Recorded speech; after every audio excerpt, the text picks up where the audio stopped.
That's Spot Mini. He'll be back in a little while. I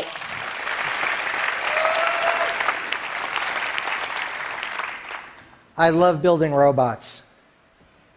And my long-term goal is to build robots that can do what people and animals do. And there's three things in particular that we're interested in.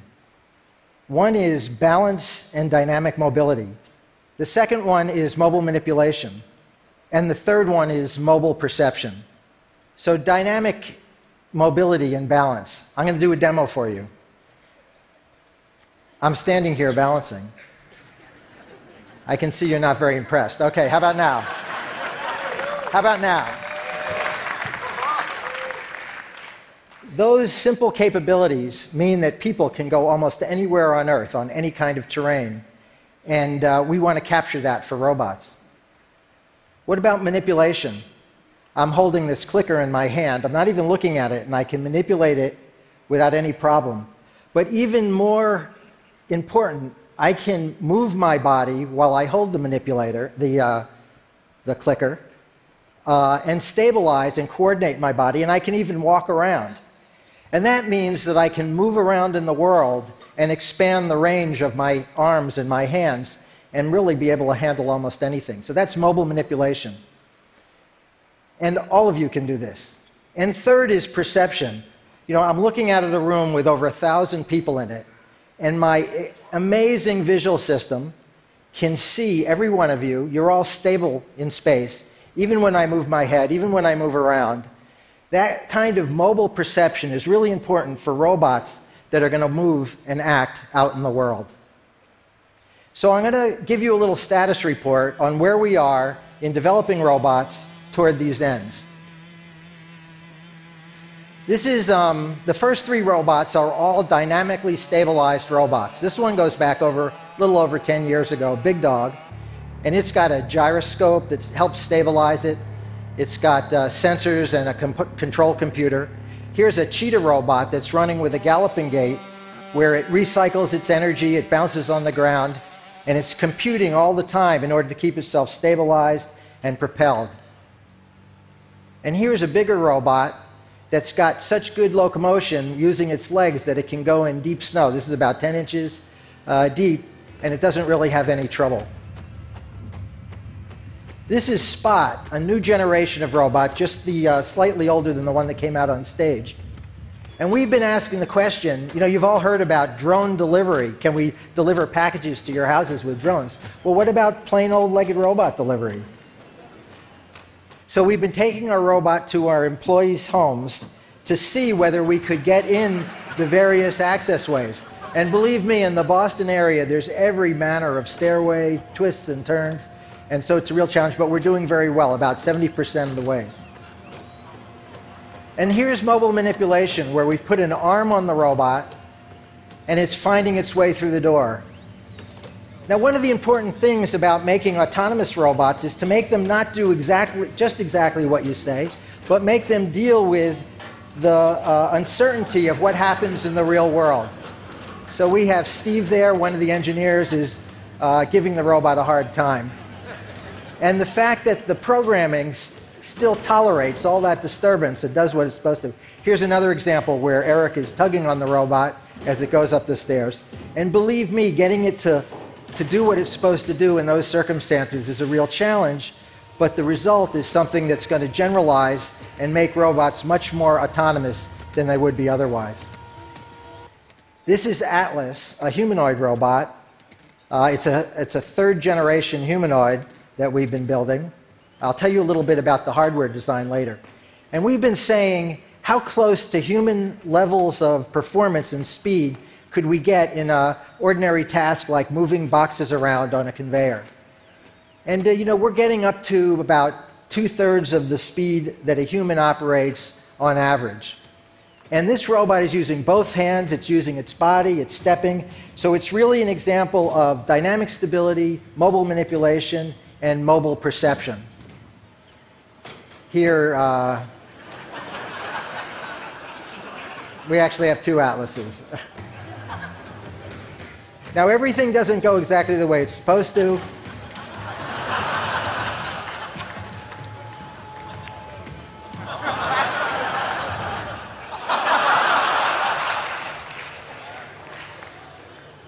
And here's our latest robot called Handle. Handle is interesting because it's sort of half like an animal and it's half something else with these leg-like things and wheels. It's got its arms on in kind of a funny way. But it really does some remarkable things. It can carry 100 pounds. It's probably going to lift more than that, but so far we've done 100. It's got some pretty good rough terrain capability, even though it has wheels. And Handle loves to put on a show.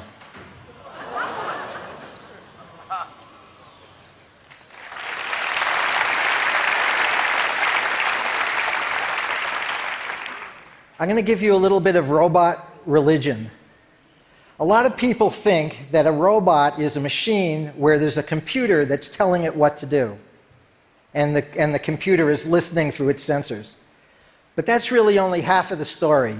The real story is that the computer is on one side making suggestions to the robot, and on the other side are the physics of the world. And that physics involves gravity, friction, bouncing into things. And in order to have a successful robot, my religion is that you have to do a holistic design where you're designing the software, the hardware, and the behavior all at one time, and all these parts really intermesh and cooperate with each other. And when you get the perfect design, you get a real harmony between all those parts interacting with each other. So it's half software and half hardware plus the behavior.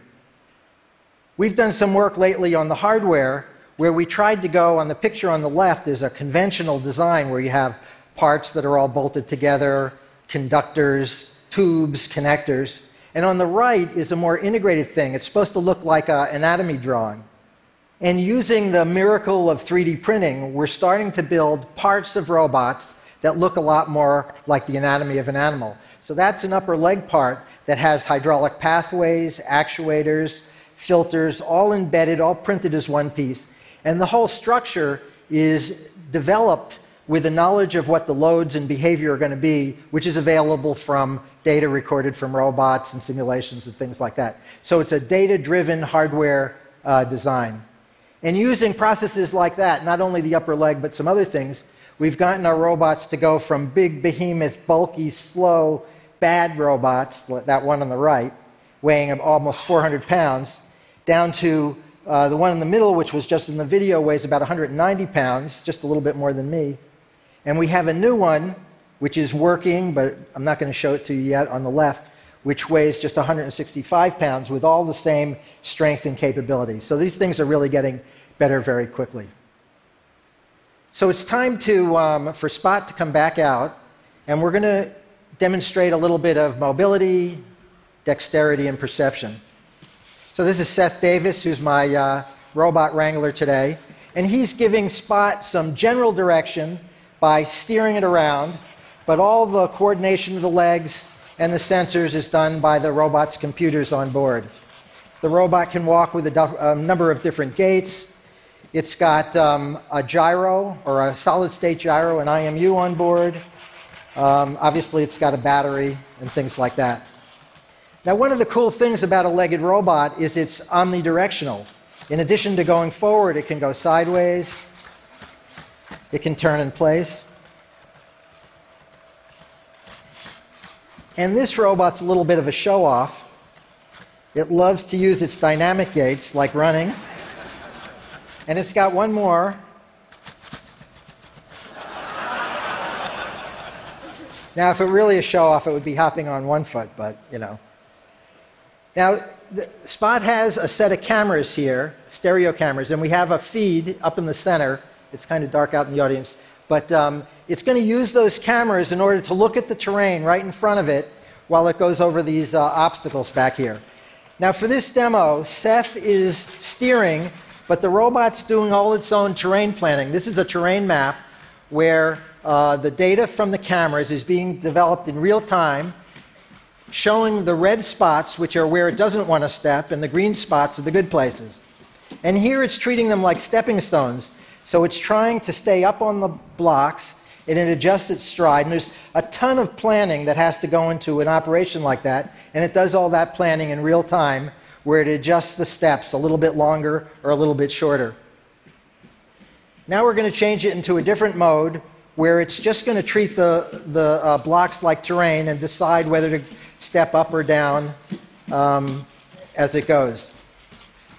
So this is using dynamic balance, dynamic mobile perception, because it has to coordinate what it sees along with how it's moving.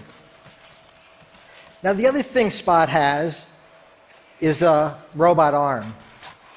Some of you may see that as a head and a neck, but believe me, it's an arm. And Seth is driving it around. Now he's actually driving the hand, and the body is following. So the two are coordinated in the way I was talking about before, and the way people can do that. And in fact, one of the cool things that Spot can do, we call chicken head mode, and it keeps its head in one place in space, and it moves its body all around. There's a variation of this that's called twerking, but we're not going to use that today. So Spot, I'm feeling a little thirsty. Could you get me a soda? Now for this demo, Seth is not doing any driving. We have a LiDAR on the back of the robot, and it's using these props we put on the stage to localize itself. It's gone over to that location. Now it's using a camera that's in its hand to find the cup, picks it up, and again, Seth's not driving. So we've planned out a path for it to go. It looked like it was going off the path. And now Seth's going to take over control again because I'm a little bit chicken about having it do this by itself. Thank you, Spot.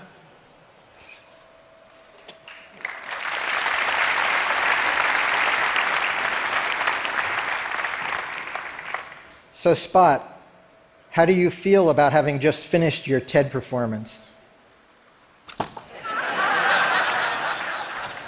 Me too. Thank you all, and thanks to the team at Boston Dynamics who did all the hard work behind this.